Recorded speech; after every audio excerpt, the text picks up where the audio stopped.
Hello দর্শক ভাইরা, আজকে আমরা চলে এসেছি বগুড়া জেলায় নন্দীগ্রাম এই একটি পাঠার খামারে। আপনারা দেখবেন এই পাঠার খামারে প্রায় 10 বছর ধরে পাঠা পালন করতে যাচ্ছে এবং এখানে 10 বছর পুরনো একটি পাঠাও আছে, যেটা কিনা হাইটে সর্বনিম্ন 5.5 ফিট এবং চওড়ায় 3 ফিট কি 3.5 ফিট এত লম্বা এবং এত বড়। এই পাঠাটির মূল্য ধরা হয়েছে।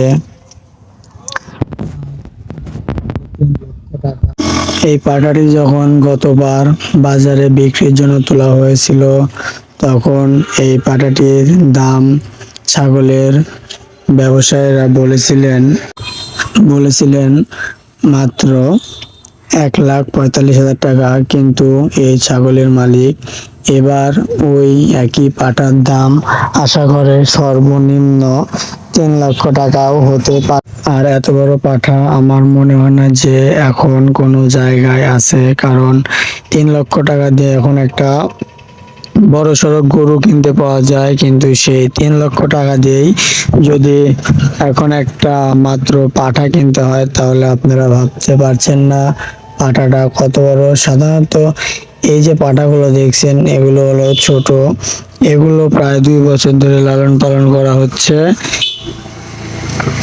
কিন্তু যেটা 10 বছর ধরে এই খামারে আছে সেটা আসলে অনেক বড়। তার শিং কোঁকড়ানো এবং সে পাঠা এত সুন্দর ব্রিডিং করে যে যেটার সাথে ব্রিডিং হয় সেটা বেশিরভাগ ওই পাঠার মতনই ছাল প্রসব করে থাকে। 10 বছরের পুরাতন পাঠা দিয়ে সাধারণত ব্রিডিং করানো হয়।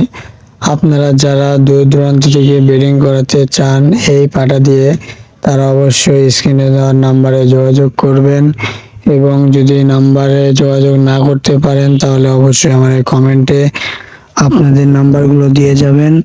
আমরা আপনাদের নাম্বারে ফোন দিয়ে জিজ্ঞাবো যে আপনারা কি করতে চান, ব্রিডিং করাতে চান নাকি ছাগল বা পাঠা কিনতে চান। এ ধরনের বিষয়ে আমরা আপনাদেরকে ফোন দিয়ে জানাবো।